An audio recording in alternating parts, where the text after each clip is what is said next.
Dham ki jai. Jagannath Puri Dham ki jai. Ganga Mai ki jai. Jamuna Mai ki jai. Tulsi Devi ki jai. Bhakti Devi ki jai. Samaveta Bhakta Vrinda ki jai. Nitai Gaura Pramanande. Hari Hari Bol. Hare All glories to the assembled devotees. Hare Krishna. Krishna. All glories to the assembled devotees. Hare Hare Krishna. Krishna. All glories to the assembled devotees. Hare Hare Krishna. All glories to the lotus feet of Sri Sri Guru and Gauranga Koishu Hare Prabhupada. Bol. Namo Vishnu Rai Krishna Krishna Bhutale Samadhi Bhakti Kiraswami Namni Namaste Krishna Rai Prabhupada Sutta Panishti Gaura Karma Shakti Bhakti Tirit Namni Narayana Namaste Chanarunte Vanurotamam Devim Saraswati Vyasam Tatujayam Guti Gayat Nashta Prayesu Abhadresu Nityam Bhagavat Sevaya Bhavatu Tamasluke Bhaktir Bhavati Naistaki Om Namo Bhagavate Vasudevaya Om Namo Bhagavate Vasudevaya. Om Namo Bhagavate Vasudevaya Om Namo Bhagavate Vasudevaya. Om Namo Bhagavate Vasudevaya Om Namo Bhagavate Vasudevaya. Hare Krishna. Good morning, dear devotees. Please accept my humble obeisances. All glories to Srila Prabhupada. So this morning, Srimad Bhagavatam class is from Canto 2, Chapter 5, and Text 21. Okay, 2:5:21. Kalam karma swabhavam cha mayeshu mayaya swaya atman rajnichaya praptam vibhubhushu upadati. Kalam karma swabhavam cha mayeshu mayaya swaya atman radrichaya pratam vibhubhusu upadadi. Kalam karma swabhavam cha mayeshu mayaya swaya atman radrichaya pratam vibhubhusu upadadi. Hare Krishna. Please chant. Kalam karma swabhavam cha mayayo mayaya swaya atmanam yadrichaya praptam vibhubhushur upadade. Hare Krishna. Hare Krishna. Hare Krishna.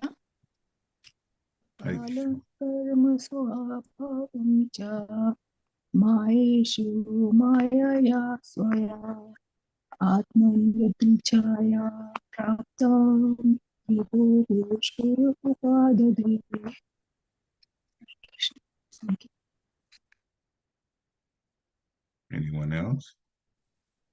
Kalam karma swabhavam cha mayesho mayaya swaya atman yadrichaya praptam vibhubhushu rupapādate. Kalam karma swabhavam cha mayesho mayaya swaya atman yadrichaya praptam vibhubhusur upadate. Jai.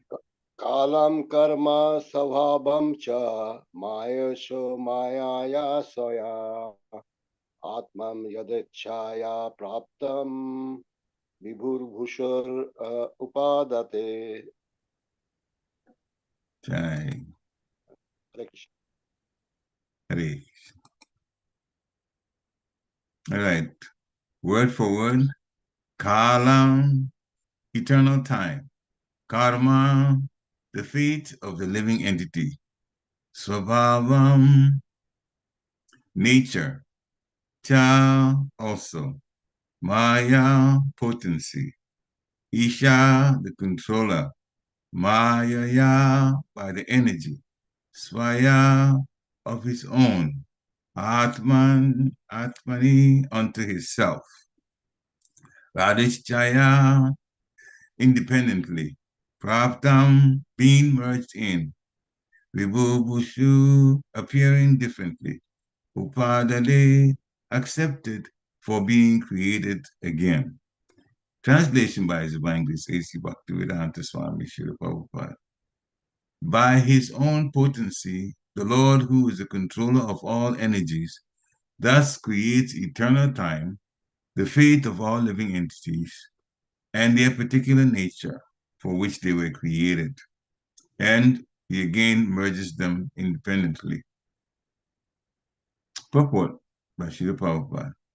The creation of the material world, wherein the conditioned souls are allowed to act subordinately by the Supreme Lord, takes place again and again after being repeatedly annihilated. The material creation is something like a cloud in the unlimited sky. The real sky is the spiritual sky, eternally filled with the rays of Brahmajyoti, and a portion of this unlimited sky is covered by the Mahatattva cloud of the material creation, in which the conditioned souls who want to lord it against the will of the Lord are put into play as they desire under the control of the Lord by the agency of his external energy. As the rainy season appears and disappears regularly, the creation takes place and is again annihilated under the control of the Lord, as confirmed in the Bhagavad Gita, chapter 8, text 19. So the creation and annihilation of the material worlds is a regular action of the Lord just to allow the conditioned souls to play as they like and thereby create their own fate of being differently created again in terms of their independent desires at the time of annihilation. The creation, therefore, takes place at a historical date, as we are accustomed to think of everything which has a beginning in our tiny experience. The process of creation and annihilation is called anadi, or without reference to date regarding the time the creation first took place, because the duration of even a partial creation is 8,640,000,000 years. The law of creation is, however, as mentioned in the Vedic literatures, that it is created at certain intervals and is again annihilated by the will of the Lord.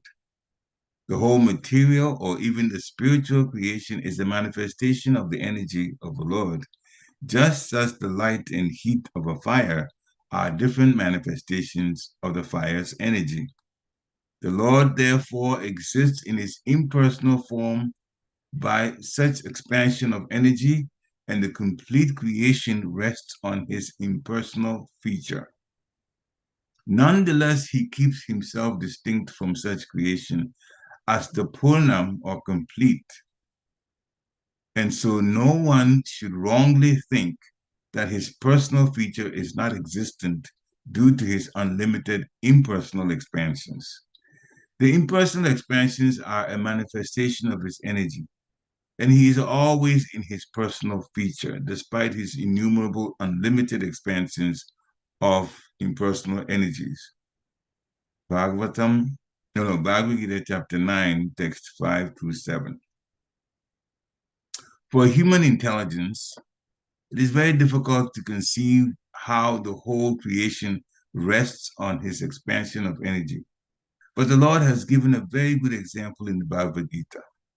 It is said that although the air and the atoms rest within the huge expansion of the sky, which is like the resting reservoir of everything materially created, still the sky remains separate and unaffected.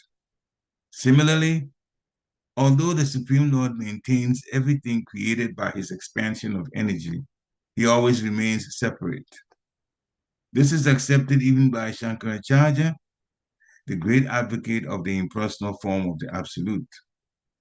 He says, Narayana Paro Vyaktat, or Narayan exists separately, apart from the impersonal creative energy. The whole creation thus merges within the body of transcendental Narayan at the time of annihilation, and the creation emanates from his body again with the same unchanging categories of fate and individual nature.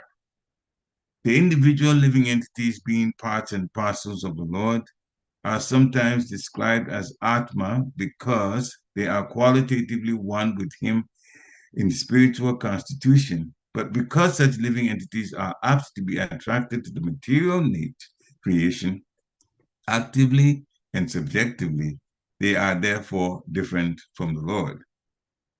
Oma Gena Tibidandasya, Gana Gena Shavakaya. Chakshu Omilitam Jena Tasma Shri Guruve Namaha. Shri Chaitanya Manovistam Stapitam Yena Bhutale Swayam Rupa Kadamayam Dadati Swapadatikam. Vandeham Shri Guru Shri Yuta Padakamalam Shri Guru Vaishnavam Shcha. Shri Rupa Sagajatam Sahagana Raghunatam Vitam Tansajivam. Sadvaitam Savadutam Parajana Sahitam Krishna Chaitanya Devam. Sri Radha Krishna Pada Sahagana Lita Sri Vishakam Vitamscha. He Krishna Karuna Sindhu Dina Bandhu Jagatpate Gopesha Gopika Kanta Radha Kanta Namostate. Tapta Kanchana Gorangi Radhi Vrindavaneshwari Vishabhanusuti Devi Panamani Hari Priye. Vanchakalpatarubhascha kripa sindhi eva cha patitanam pavanebhyo vaishnavebhyo namo namaha. Jai Shri Krishna Chaitanya Prabhu Nityananda Shri Advaita Gadadhara Sivasari Gaura Bhaktavinda. Hare Krishna Krishna Krishna Hare Hare. Hare Rama Ram Ram Hare Hare. Hare Krishna Krishna Krishna Hare Hare. Hare Rama Ram Ram Hare Hare. Hare Krishna Krishna Krishna Hare Hare. Hare Rama Ram Ram Hare Hare. Namo Vishnu Padaya Krishna Prasthaya Bhutale Srimati Bhaktivedanta Swami Niti Namine. Namaste Saraswati Devi Gaura Bhani Pracharini. Nirvishesha Sunyavadi Paschatya Deshatarini. Namo Mahabharanyaya Krishna Prema Padaya De Krishnaya Krishna Chaitanya Namne Gurate Namaha. Ananda Lilamaya Vigrahaya Himabhya Divacha Vishundaraya Tasmi Mahaprema Raspadaya Chaitanya Chandaya Namo Namaste. Chaitanya Chandaya Namo Namaste. Chaitanya Chandaya Namo Namaste. Chaitanya Chandaya Namo Namaste. Hare Krishna. The English translation again is, by his own potency, the Lord, who is controller of all energies, thus creates eternal time, the fate of all living entities, and their particular nature for which they were created. And he again merges them independently. Hare Krishna. So this is part of the answer being given to Narada Muni by Lord Brahma. Lord Brahma was answering Narada Muni's questions, and it can be broken down into two main questions. First, the answer here clearly can help us to figure out what the question is. He wanted to know about the material energy, the creation, the material energy. So this part, the Lord Brahma is explaining. But Narada Muni also noticed that Lord Brahma seemed to be praying to a higher power. So he asked that question also, that he thought, Lord Brahma, my father, you are the topmost in this creation, in this universe, but you seem to be meditating on a higher power. Is there a higher power? He asked about that also, which Lord Brahma explained that yes, there's a supreme power, and of course we mentioned Narayan, Krishna. But in this particular part of Lord Brahma's answer, he talks about the potency of the Lord. And the Lord is controller of all energies. Everything in the material world and spiritual world are broken down to Krishna's internal energy and his external energy, separated energy. Antaranga Shakti and Bahiranga Shakti, those two. Of course, we are in a situation where we're making a choice as to whether we'll stay with the external energy or the internal energy. Therefore, we are border between the two, or Tatastha Shakti. That's for human beings. So that's our situation. Of course, if we choose the material energy, then we go through a lot of suffering, a lot of needless hard work.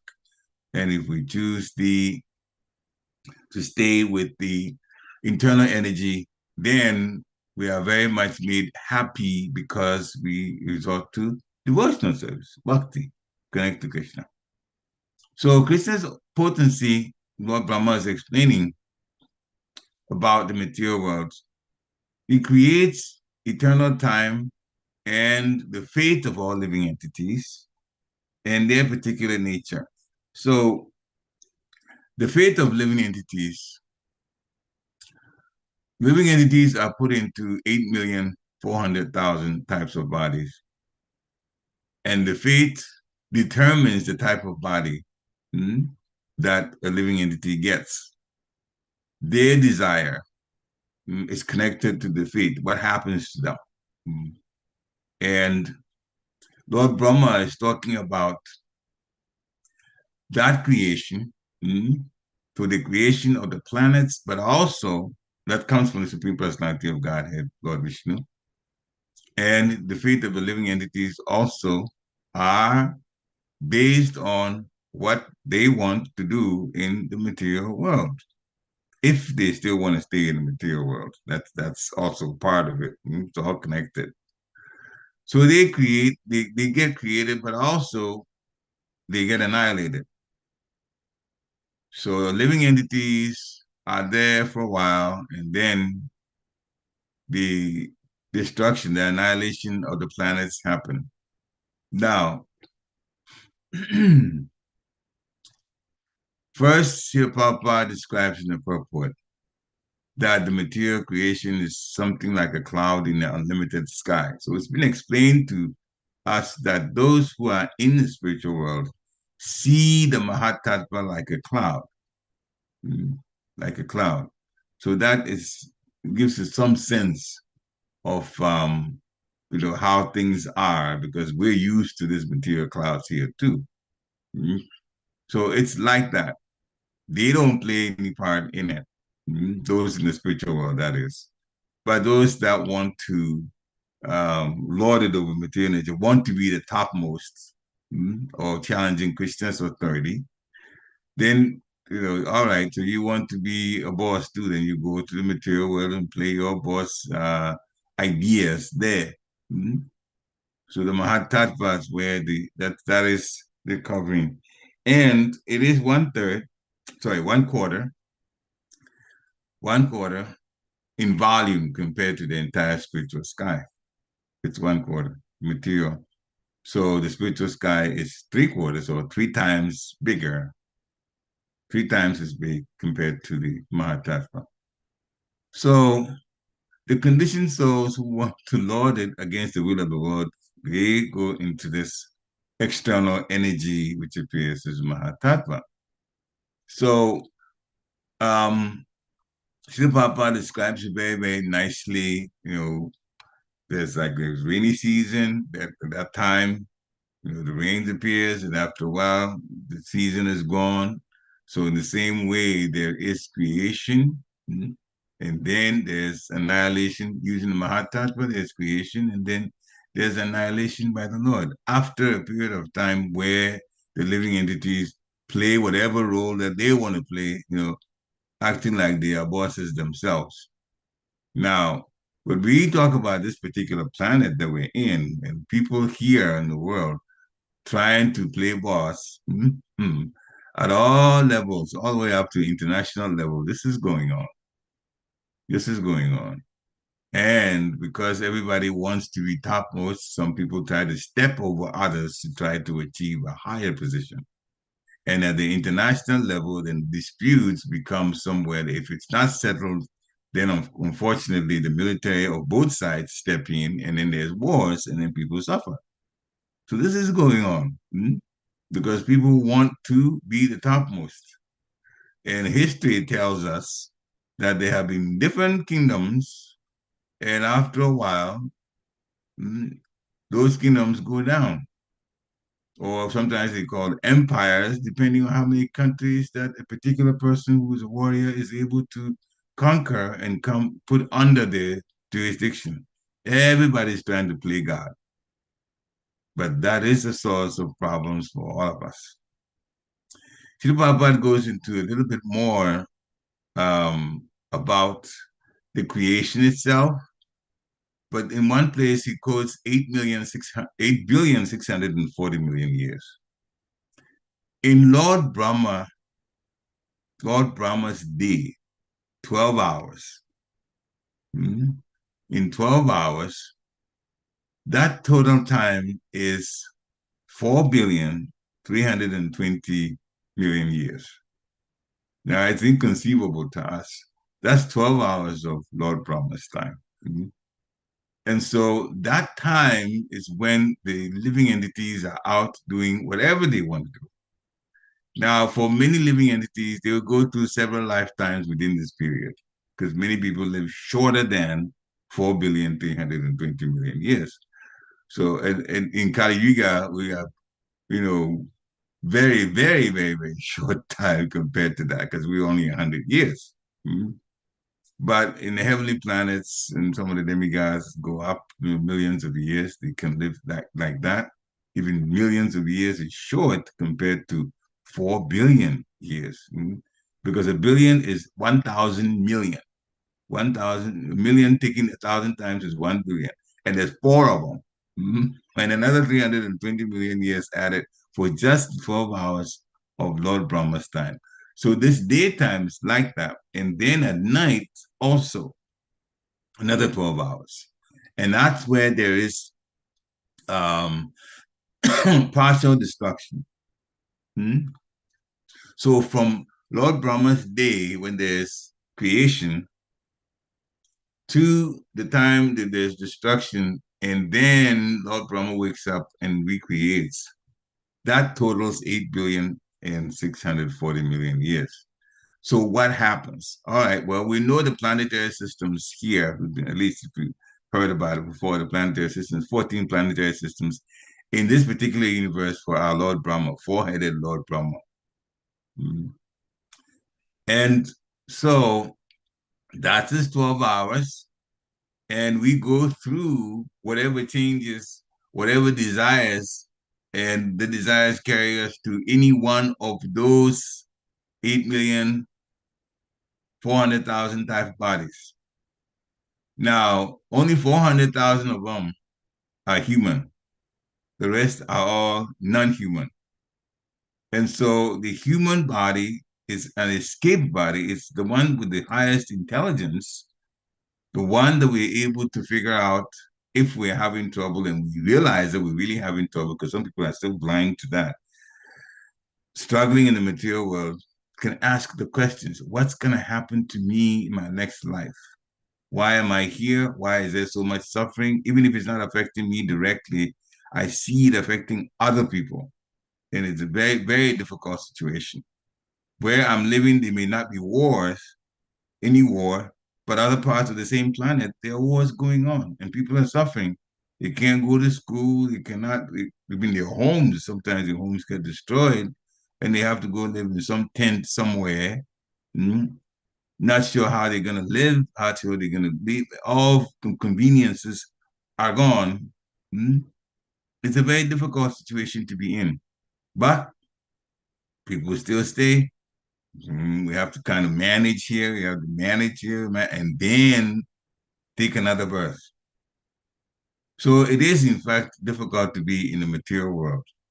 That's why it's been said that from Brahmaloka down to Pataloka, the lowest of the hellish planets, they are all places of suffering.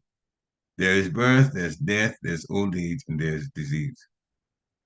Anyway, in Lord Brahma's time, the daytime, there's 1,000 of the Yuga cycles. Yuga cycles are called Divya Yuga.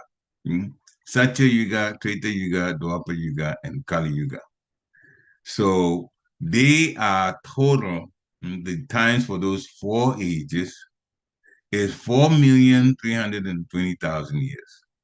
This is a Divya Yuga. Satya Yuga, of that amount, 4.32 million years, Satya Yuga, we'll get to a few numbers if you don't mind. Satya Yuga lasts 1,720,000 years. That's the longest. 1,720,000 years. There's more mode of goodness at that time. A lot of people are pious. There's meditation. This is the way in which the Yuga Dharma plays out. There's meditation. And people live to be 100,000 years. Treta Yuga is 1,296,000 years. It's also quite long. People live to be not 100,000, but 1/10 of it, 10,000 years. A little bit more of Maya steps in at that time.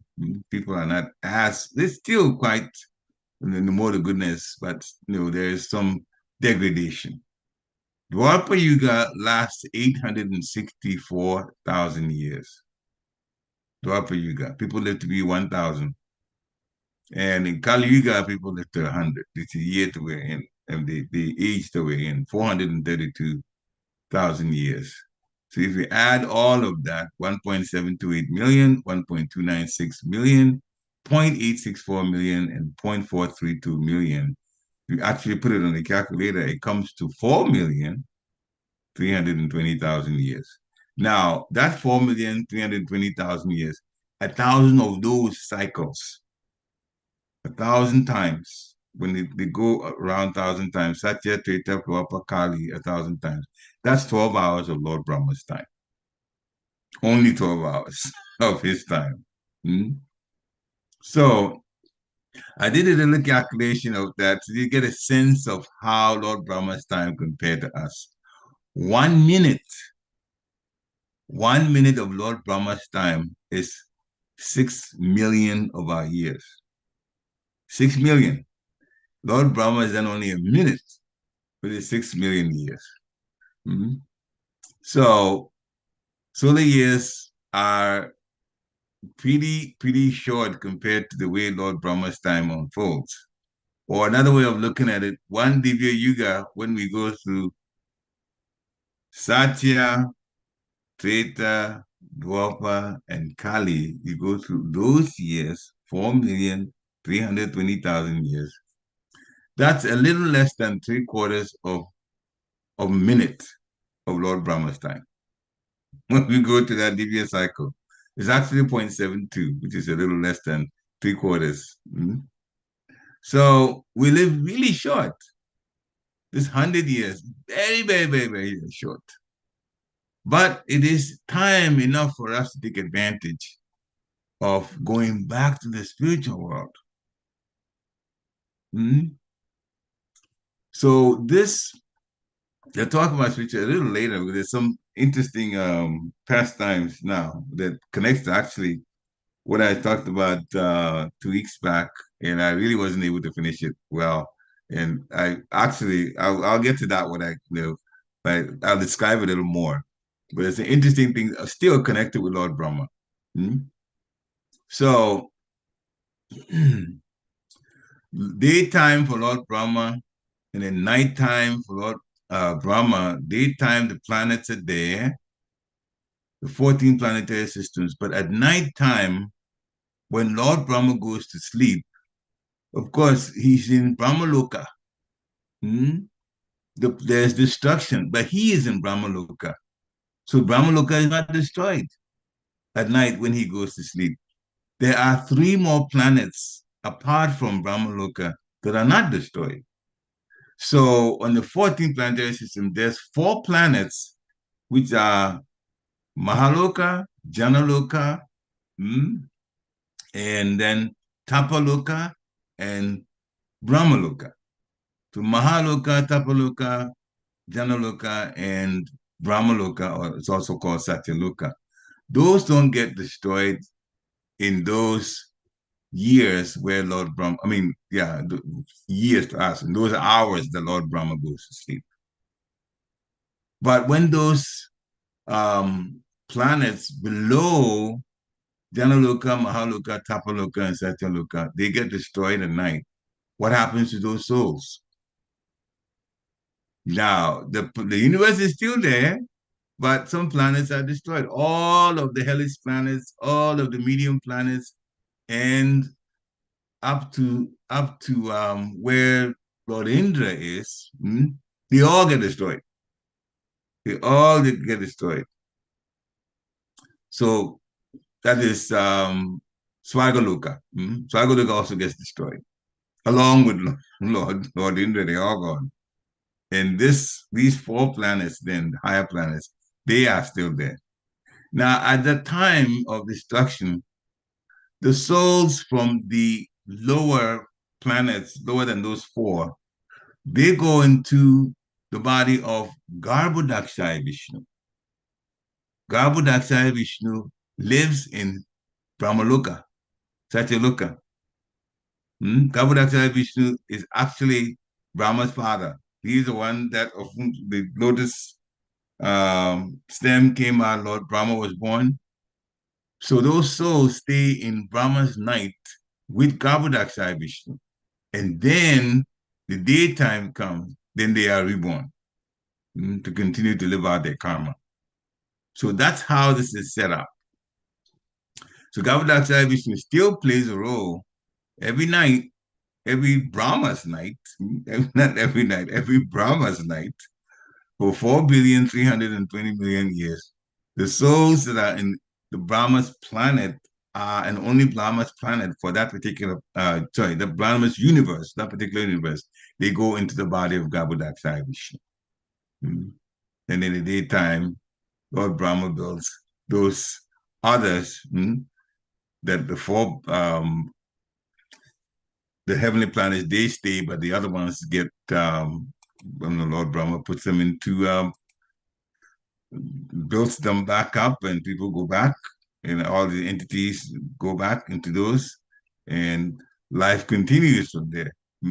So, in part of this purport, Srila Prabhupada quoted Bhagavad Gita, chapter 8, text 19, which is Bhutagrama sa evayam bhutva bhutva praliyate. Especially bhutva bhutva praliyate. Srila Prabhupada in his lectures have said that so many times because it means repeatedly taking birth and then getting annihilated again. So that's cycle. Ratyagame Vashapartha Prabhavatyahar Agame. Again and again, when Brahma's day arrives, all living entities come into being, and with the arrival of Brahma's night, they are helplessly annihilated. So this is what goes on. So actually, many of the sages that are in the other planets, different from these four planets, Mahaloka, Tapaloka, Janaloka, and Satyaloka, when that time for Lord Brahma's night is coming, they will go to those four planets. They actually migrate and go there because they have the mystic cities to be able to go to that place. If they don't leave their bodies, that's where they go for that night. And then the time comes, and then of course it's daytime, and we go on. And Lord Brahma just recreates the rest of the universe. And again, people are in the material world, they come. Now, the destruction of the material world, even the partial destruction, takes place with first fire. A lot of fire. Fire burns everything. Fire charts, we know, everything goes to ashes, right? So everything is burned. And then after that, there's downpour of water. And the water just soaks up everything. So it's first fire burning everything, and then water, and then that's how the annihilation is going. So all the physical bodies, they're all gone. But both the mental or the subtle bodies and the souls, they go into the body of Garbhodakshaya Vishnu for the period of time where Lord Brahma's night is occurring. And then the next day, life goes on again. But if we don't want any of that, then of course there's Krishna's superior energy, which is always there. Parastasvatu bhavonyo vyakto vyakta sanatana. Yasa saveshu bhuteshu nashyashu na vinashati. There's another unmanifest nature. that is eternal and is transcendental to this manifested and unmanifested matter.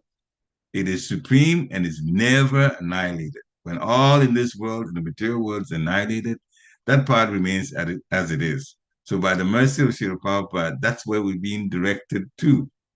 So we don't have to go through this birth, death, and all kinds of suffering.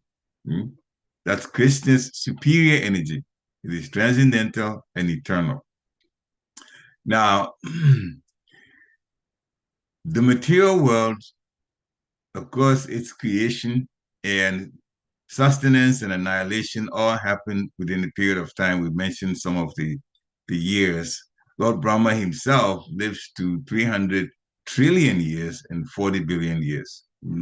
His daytime is 12 hours, we talked about. Another 12 hours series, day and night, is 8 billion, 640 million years. So all of this is going on. Definitely time plays a great role in all of this. And time is from Krishna. Krishna is time. But in the spiritual world, that sense of time is not there. Everything is permanent. Everything is like that. It's always there.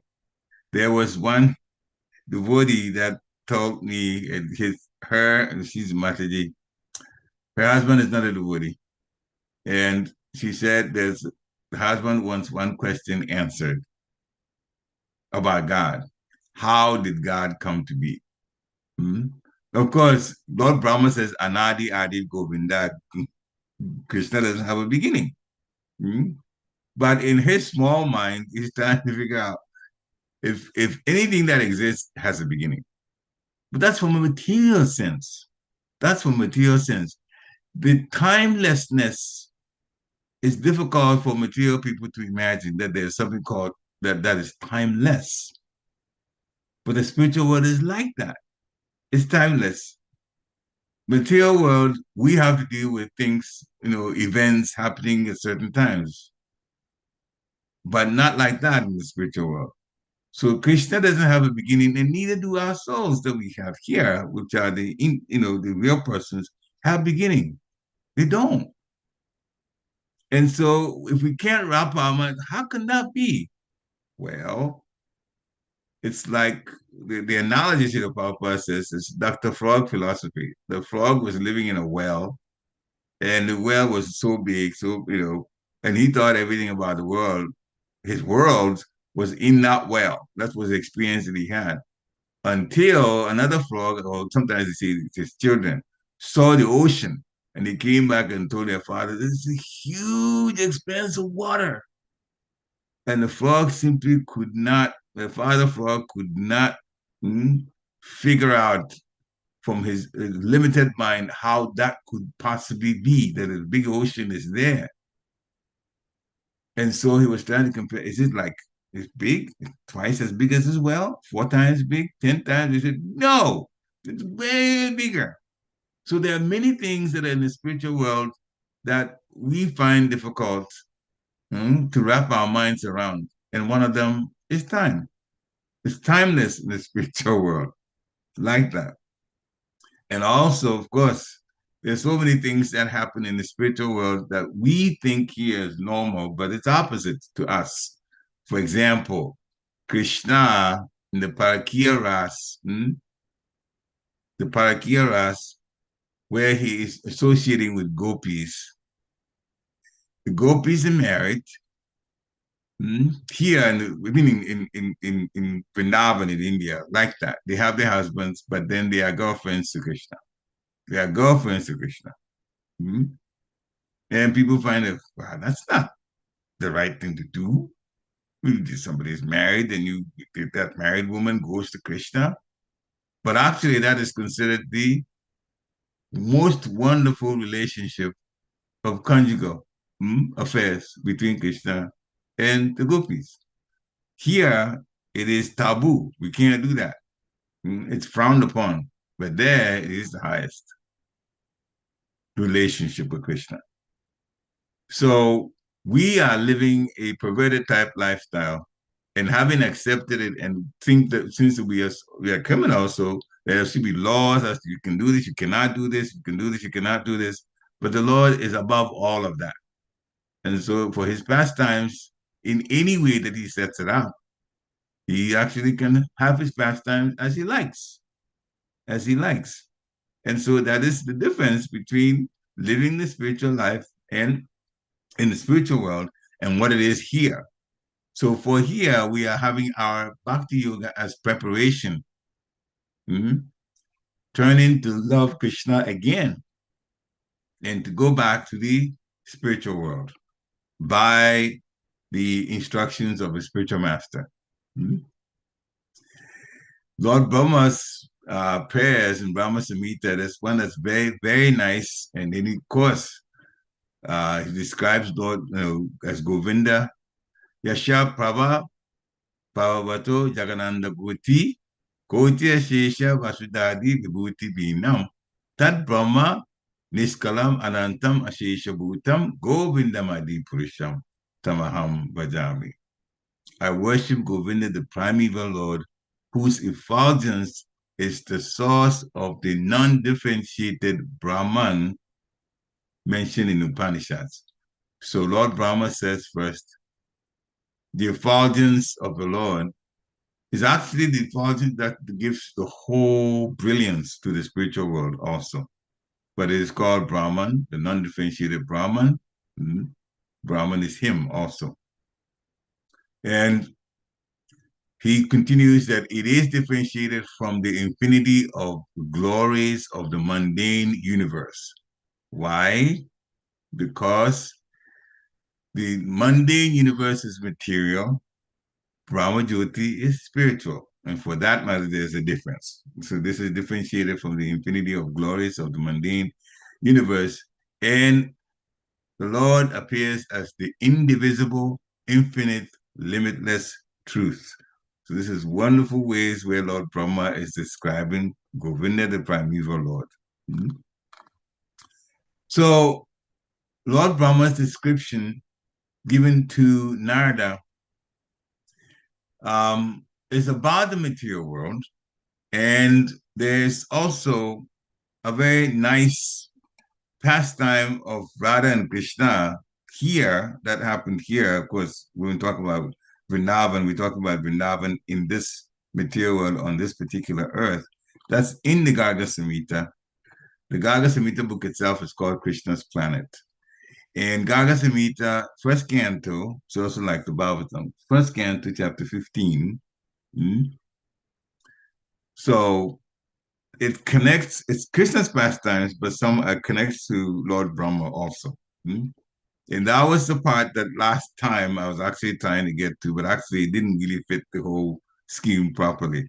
So this time we'll tell the whole pastime so that you see how the whole thing fits in. And then you think,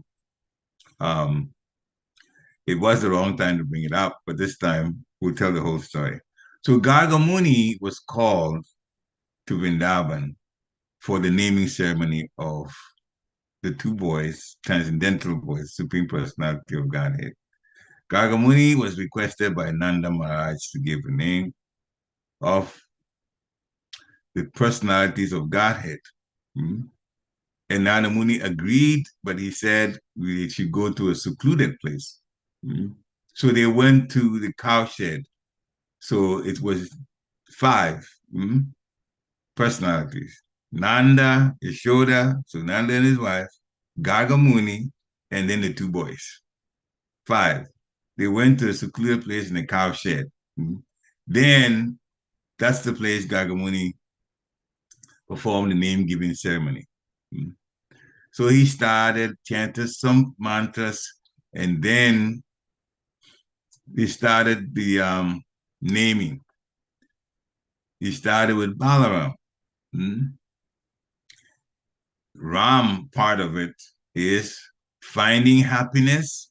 The yogis find happiness Ramante in Balaram. He's also the greatest enjoyer, Ramati. And then he has transcendental qualities, and he uses that to delight his devotees. Ramayati. So Ram is Ramante, yogis finding happiness. Ramati greatest enjoyer, and the one who delights the devotees, Rama Yati. And he was also pulled from the womb of Vishoda through Rohini.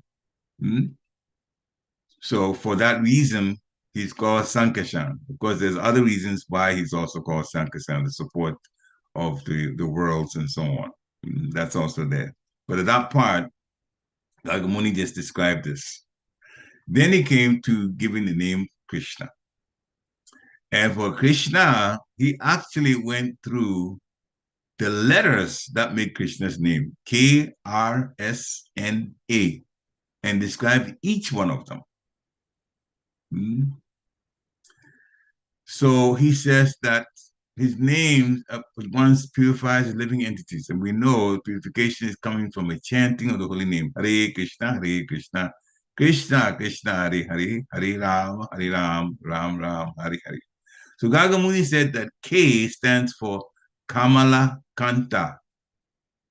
K is for Kamala Kanta, the husband of the goddess of fortune. That's Krishna's first letter. R stands for Rama, the supreme enjoyer. So K is for Kamalakanta, R is for Rama. S stands for the master of the six opulences. S stands for Sadguna Pati. Sadguna, six opulences. So that's one definition of it for S. But also S is for one who resides in Swetadweep. Swetadweep, Nivasha Krit. Sadguna Pati is for S for Krishna, or Swetadweep resident, Nivasha Krit. N stands for Nishringa. Nishringa, Lord that's half man, half lion. And A stands for Akshara, the immortal. The immortal. So that's Krishna's K-R-S-N-A names. K for Kamalakanta, R for Rama, S for Sadgunapati, N for Nishringa, and A for Akshara. So he named them so nicely. And then when he finished, this is Gagamuni, then he left. He described a few more things, but the Buddhists know already. He comes at the end of Dwapara Yuga and one of the Divya Yugas, one of the 1,000 Divya Yugas in Lord Brahma's time. Towards the end of the Dwapara Yuga and the beginning of Kali Yuga, he has a dark complexion. He's also named Krishna for being the dark complexion. Then he also explained what Vasudev meant. Vasudev. He said the word Vasu means the senses, and Deva means the heart. So Vasu is the senses, Deva means the heart. And the reason Krishna is called Vasudev, because his father is Vasudev, but Vasudev is Krishna. And he acts, Vasu means senses, Deva means the heart, in this case. And Gagamuni says because he acts in the hearts and the senses of the living entities. He acts in the heart and the senses of the living entities. And we know he acts as Paramatma in our hearts. The heart's controlled Paramatma to the intelligence and to the mind, which connects to the senses. So Krishna is known as Vasudeva for that reason. When Gagamuni was done naming Krishna and Balaram, then he left and went to King Vrishabhanu's palace, which is also on the side of the Jamuna. So when he went there, he was received very, very nicely by Vrishabhanu and his wife. So they were very, very, very, very happy to see him. And at the time, Radharani was there as a baby. So Vishabhanu asked Gagamuni a question. Hmm? He says, "O sage, my daughter's name is Radhika, and she is the abode of great auspiciousness." Then Vishabhanu asked Gagamuni, "Who should I give my daughter to her in marriage later? Please tell me your opinion." Hmm? Because I wish to give my daughter to a splendid husband who would be like her equal. They could sense that Radharani was special, hmm? But they didn't know what was going on really. And so when that question was asked, of course, Krishna just causes his pure devotees to act wonderfully in his pastimes.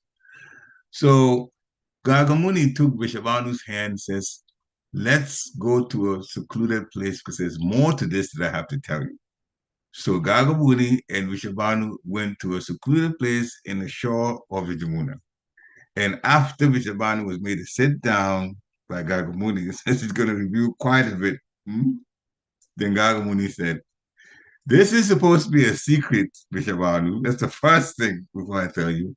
Sri Krishna, the Supreme Personality of Godhead, the King of Goloka, greater than the greatest, and the Lord, then he's better than anyone else.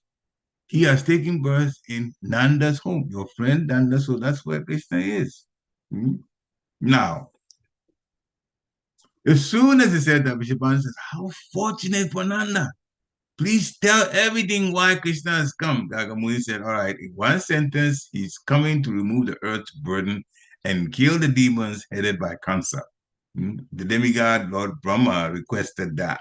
So Krishna is taking birth. This is the external reason he's coming to do that. Now, then he said to Vishabhanu, "Sri Radhika, your daughter, is actually the chief queen, the head of the gopis in Goloka, and you don't quite understand her exalted position." And this actually surprised Vishabhanu. So Vishabhanu sent for his wife. He said, come hear this." So when the wife came now, so they went there, the three of them, and Vishabhanu said, "Thank you for telling me this, O Brahmana. I will give my lotus-eyed daughter to Krishna. You have revealed this, and so since you've revealed this, when the time comes, can you come perform the wedding ceremony?" Gagamuni says, "O king, I will not perform the wedding ceremony. The wedding is actually arranged to be at Bandiravan in Yamuna shore, and the demigod Brahma, he'll come and perform this wedding ceremony." Okay, so this was arranged. This is how Brahma connects to this. And then he also revealed one more thing. He says, "All of you Gopas, cowmen, you've come from Goloka. You're also from there. And by Sri Radhika's wish, this daughter of yours, the cows and the gopis have also come from Goloka. So this is your own background." So now, Gagamuni said this, and he was very, very, very, very, very happy. He actually explained Radha's name too. Radha's name, the R stands for Rama, the goddess of fortune. Rama. The A stands for Adi Gopika. Adi Gopika. Adi means first of the gopis. And DH together stands for Dhara. Dhara means the earth. And then the last letter, Adi, the last letter A stands for Viraj Nadi, the Viraj River. So R is for Rama, A is for Adi Gopika, DH is Dhara, and A stands for Viraja, to expressing the A from the Viraja Nadi, the Viraja River, which is the border between, did you cross before you get to the spiritual world. So King Vishabhanu and his wife became filled with so much wonder and bliss and tears in their eyes. They congratulated, they thanked the Bishop, thanked Gagamuni. So Gagamuni left. Now, fast forward to chapter 16, we'll tell a short version of that one. So one day, Nanda went to deal with the cows. He had Krishna with him as his infant son. He was holding Krishna in his arms. And he went to Bandiravan. But as he was there, by Krishna's wish, the sky became filled with clouds, and then the strong wind, very fearful type wind, started blowing. And that disturbed Nanda very much. He had Krishna with him. And Krishna, through Yogamaya, acted, he was very frightened because of this. So Krishna, Nanda didn't know what to do.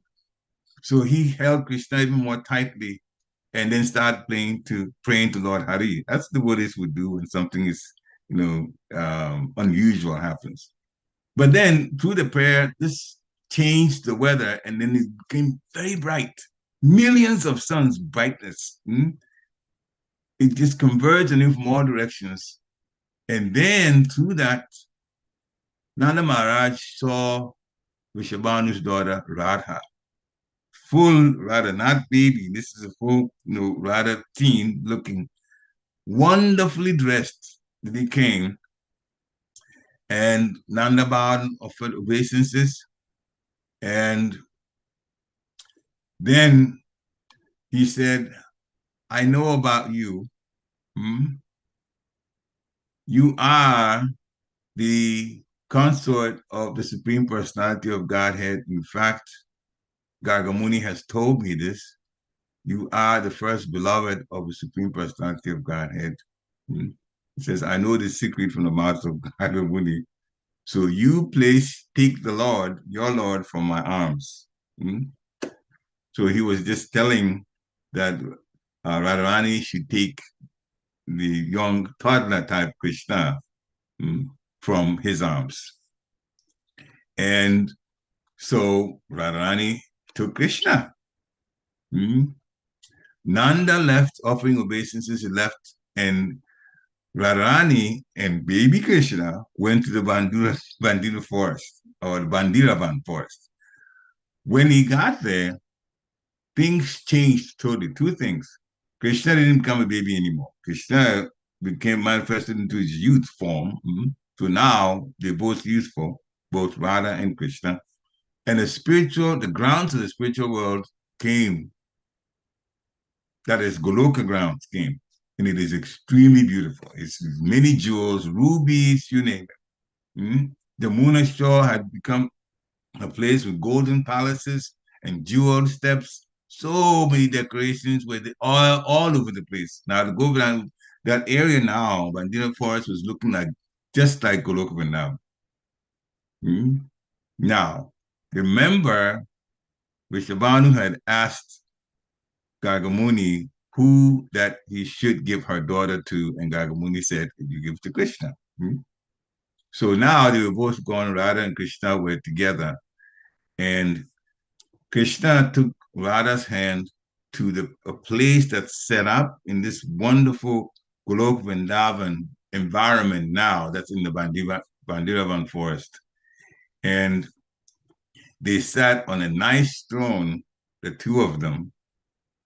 And what happened was Lord Brahma, the best of demigods, now came from the sky, and he bowed before Krishna with folded arms, and then he began to speak. And when Lord Brahma began to speak, that was the prayer that last time I was talking to you about. I take shelter of you, the original Supreme Personality of Godhead, Sri Krishna Chandra, without beginning, the beginning of everything. You're affectionate to your devotees. You're the master of countless universes. You're greater than the greatest. And you're also the husband of Radha. Remember, they were getting ready to get married then. So then Lord Brahma called Radha the wife. You are Krishna, the husband of Radha. He said, you're the playful king of Golok, and she's a playful companion. When you're king of Vaikuntha, this Radha, the daughter of Vrishabhanu, is Lakshmi. He says, when Lord Brahma is praying to them like that, in front of them, when you're Ramachandra, she's Janak's daughter Sita. When you're Lord Hari, she's Kamala. When you're Yagya Avatar, she's Dakshin, the best of wives. When you're Shinga, she's Rama. And when you're Narayani Rishi, she becomes Shanti, and follows you wherever you go, like a shadow. And then comes the material world. When you're Brahman, well, still the bound for when you're Brahman, she's Prakriti. And when you're time, Lord Brahma said, the wise know that she is Pradhan. And when you're the Mahatattva, from which the universes have sprouted, this is not a material world, then Radha becomes the potency Maya, filled with the three modes. And when you become the four things in the heart, the four things in the heart are the soul is in the heart, the mind, the intelligence, and the ego. Four things in the heart. Radha then becomes the power to understand something from a hint, how the intelligence works. And when you become the universal form, then Radha becomes the earth. So he said, I take shelter of you. This is how he ended. You are the Supreme Personality of Godhead. You're greater than the greatest. You're the master of Golokadam. And now you're appearing as a fair and dark splendor, which is Krishna's color. So after that, then Brahma started the sacred fire and performed the wedding ceremony, chanted mantras, and then he took Radhika's hand and placed it on Krishna's chest, and took Krishna's hand and placed it on Radhika's back, and recited even more mantras. And then when he finished the whole ceremony, then Lord Brahma had them bow before the sacred fire. And then he put them back on the thrones. And then they asked him, all right, so you performed this wonderful wedding ceremony for us. What is the dakshin? What should we give you? Lord Brahma says, all I want is to be able to have devotional service at your lotus feet, to always remember you and serve you devotionally. They said, so be it. The Lord Brahma left. And now what happened? Krishna and Radha were married, and they started going to different parts of the different forests, the Vrindavan forest, Govardhan Hill, all decorated. It's all now looking like what it is in the spiritual world. And they enjoy so many pastimes. They had a Rasa dance there. And the way it ended was quite interesting. It got to a point after they really roamed to different parts of Vrindavan, now converted to Golok Vrindavan, just looking like that. Then it got to a place where Krishna started decorating Radha with different petals of flowers and so on. And he decorated that Radha looked even more beautiful. And Radha wanted to return the favor. But when Radha was about to decorate him, Krishna suddenly abandoned the teenage form and became the little child that that Radharani got from Nanda Maharaj the first time. And that surprised Radha, and Radha said, why you do that? Why do you show this illusion to me? And so Radha became very despondent, started weeping, but then a voice from the sky said, oh, Radha, don't lament. That time will come when your desire will be fulfilled. So don't worry about this. In the meantime, this is time to go back. You've had this wedding. Nobody knows in Vrindavan that this is taking place. So Radha then took Lord Hari, Krishna, as a baby form now, and went to the home of Nanda Maharaj.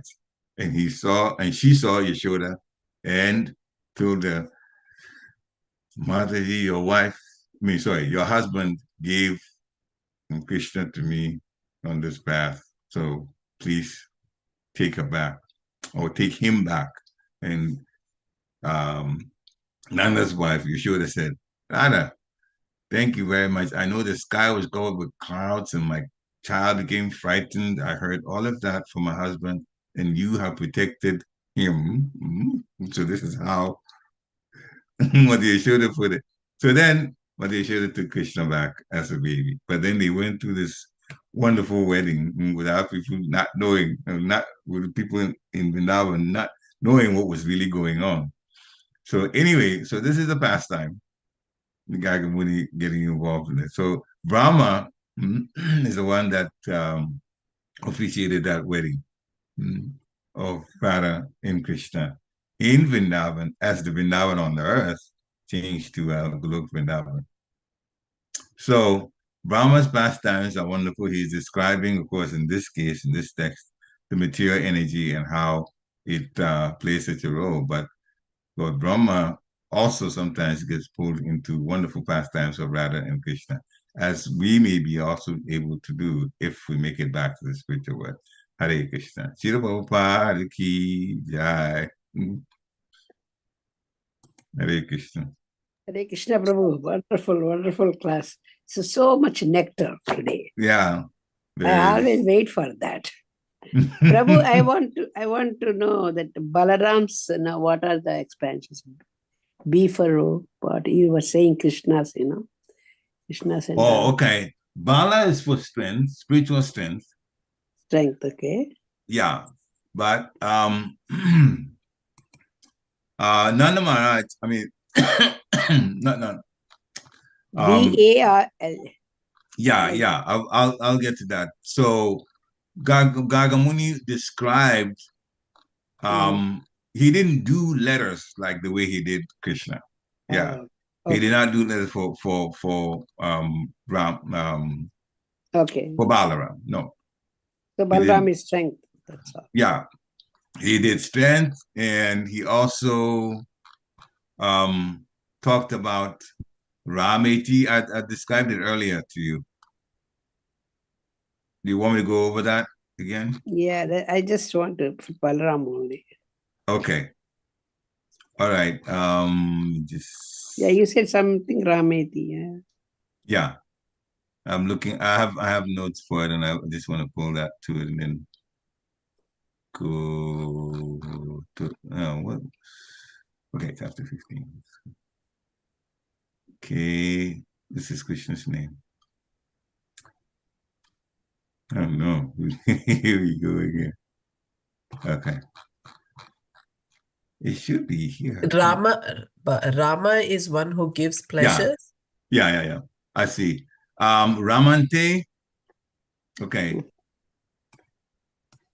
Ramante. Yogis find happiness in him. Oh, that's okay. Ramante. Ramante. Ramati. Ramati. That is, he's the greatest enjoyer. Ramati. Okay. And then his transcendental qualities.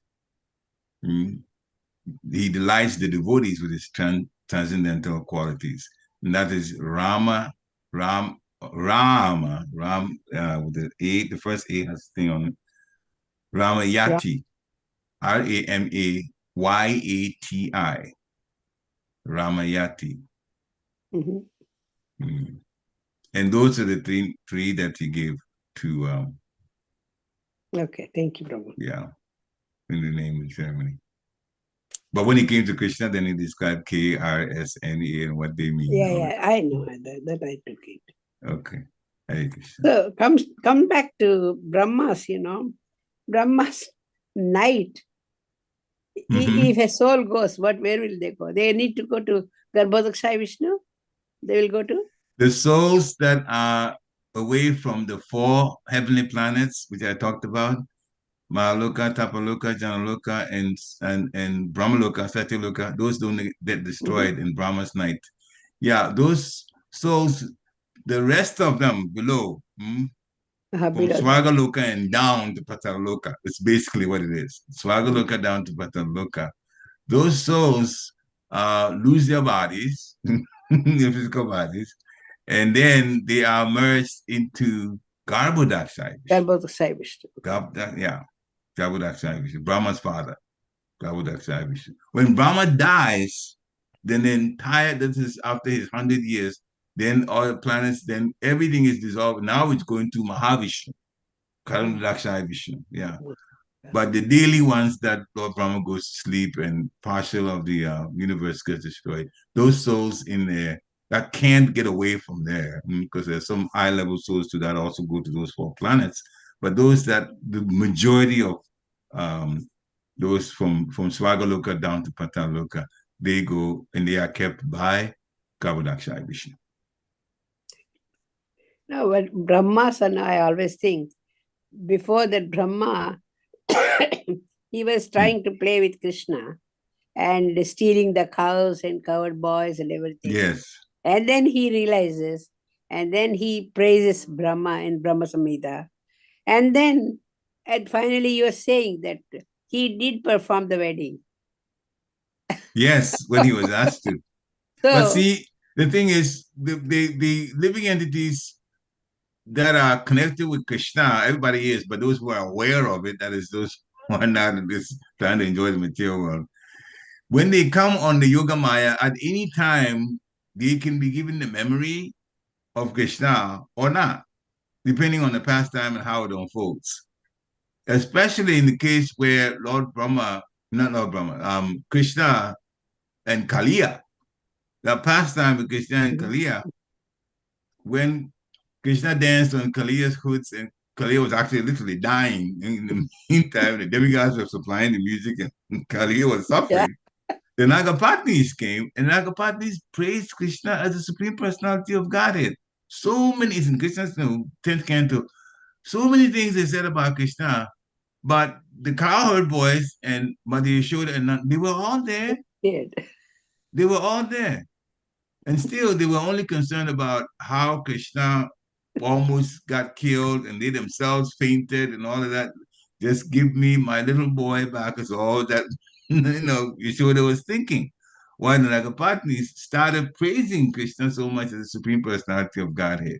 In one sense, then the Mother Yashoda then were still covered by Yogamaya, My, and they were thinking of Krishna as my son, okay, my son is now dancing wonderfully, and now so he's not hurt, but still it's dangerous because he's still dealing with a snake, and the snake is trying to bite him. So at any time, the point we're making is at any time, Yoga Maya can change the mentality of whoever this is being affected so that Krishna's pastime can unfold the way Krishna wants it to unfold. And sometimes they would realize he's a personality of Godhead. Another time, too, he is still a personality of Godhead at all times, but then they don't remember. They just, Brahmas, I felt so much, First he was playing, he wanted to do, he didn't mm, believe Krishna, and then he became, and then he realized, and he was praising him. And then he ended up performing the wedding. yeah. But that's the wedding performance was first because that was when both of them were fairly young, but Radharani just came back from the spiritual world, revealed himself as a youth to Nanda Maharaj, and then the whole thing got unfolded, and they brought Lord Brahma to come In to come India, to the official. any like big places, for wedding places, where we hire those places, and there they always have the picture Mm. that Vishnu and Lakshmi and Brahma is there performing the wedding. Oh, okay, Always, okay. most of the places they have that. They have that. Okay, to remember. Okay. But this is the past time actually how it It's a unfolds. pastime. Yeah, how it unfolds. Yeah. Hare Krishna. Thank you Are very they, much. I know we went back and forth quite a bit. Are there any other devotees that want to chime Like, in and ask some questions? Thank you very much, Prabhu. That was really nice listening to this pastime. So you said that Gargamuni told King Vrishabhanu that she would be marrying Krishna, but then we also hear about Abhimanyu and Jyotila and Kotila. So how did that how did that play out? I don't know the pastime of the marriage to Abhimanyu or Radharani and Abhimanyu. I haven't found the details on that one yet, but Okay. next as class, people, Prabhu. You need to tell next class. we'll see if I find it. But people say, "Oh, the so-called husband of Radharani." Yeah. So-called husband of Radharani is Very good Abhimanyu. nectar, Prabhu. You just Yeah, that's wait another for pastime.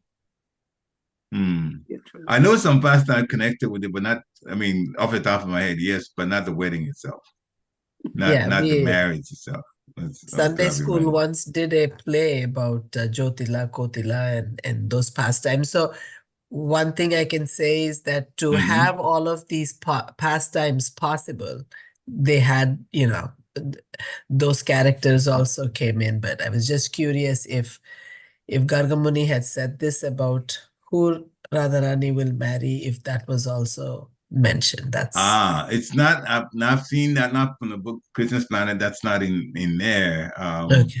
I don't know whether Gagamuni actually mentioned the Abhimanyu Radharani wedding, but this Yeah. was one that Radha and Krishna got married to. That he definitely talked about. Yes. Well, pastimes never end. We have look some more and find out more things. Yeah. And the other question I was thinking about was in the purport, Shankaracharya was mentioned. This is just out of curiosity. So, Yeah. How do they explain? So we are saying that this is how Shankaracharya's philosophy does not hold up about the Mayavadi, about being, the impersonalism. But Yeah. how do they look at our philosophy? How do they explain it or Yeah. When you explain it say away? they, when you say Like they, who do you this, mean? the followers of Shankaracharya, or how does Shankaracharya explain how the Vaishnavites are? I'm asking Shankaracharya does because, not get into detail about the personal form of the Lord. He so by doesn't. avoiding it, he is not talking about it. So he's not disagreeing, but he doesn't talk about it. He spends more time talking about the impersonal form of the Lord. Okay. Only because those who are listening are interested in the impersonal form of the Lord. Mm. Usually, it's all, even right through all religions, it's like that. The Lord actually arranges for a personality to tell anyone in the material world based on where they want to get to, or they're comfortable with understanding Him. They have an acharya that comes to tell them something like this. That goes for Christianity. That goes for Islam. That goes for Buddhism. All of them. So basically, those who are interested in knowing God up to a certain point, then the Lord arranges for a personality to come to teach at that level. And that's exactly what Sankaracharya did. This is the impersonal, because the impersonal form of the absolute sits well, for lack of a better word, with those who are Sankarites, following him. So they're not so, I mean, it happens now. Yes. How many Christians want to hear about Krishna consciousness? They're going to say Jesus has saved me and that's it. Yeah. So Shankaracharya did not push much, but when Srila Prabhupada talks about that, he quotes just a few times that Shankaracharya puts Narayan, at a personal level. Narayan, Parovyaksat, as what Srila Prabhupada quoted here. Yeah. But to the Sankarites themselves, they get a huge dose of the impersonal form of the absolute. And that's what they're interested in. And that's what they get from Shankaracharya. But your Papa is saying Ibn Shankaracharya doesn't know that there is a personal form. Because your Papa is teaching the personal form, so he says Ibn Shankaracharya is aware of that. Yes. Yeah, that's the point. But the And then Sankarites that is, themselves, they're into the impersonal form, and that's what excites them the most. I asked this because we are going to have a lot of family come, and in our family we have a lot of people who are Advaitas, and so we all live and let live, especially those who are strongly into one path or the other. Yeah.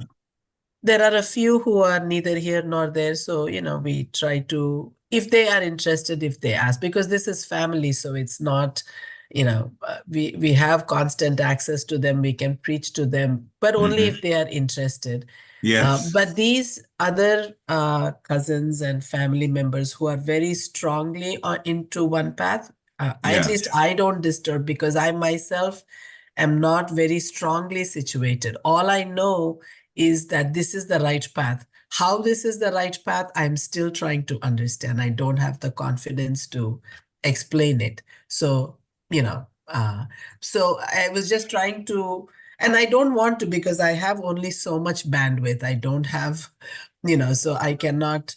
Um, but I was just trying to understand how do they explain. But I get your point now that they don't get into that topic. They just stick with where they stand and where the audience this thing is comfortable with. yes. Yeah, so since you've talked about family, this happens in many, many families. I know but today we'll get to you in a minute. Yes. Just say one of this in a minute. Yeah. Very important. But I promise we'll get to you, David. So there are devotees whose families have other members who are also God conscious, but they're in different religions. Yeah. And that time does, in fact, it comes where sometimes there's been a debate. I know back to Jeremiah, I had family members like that. Some were Christian, some were Jehovah's Witnesses. And one time he said they had a debate with him.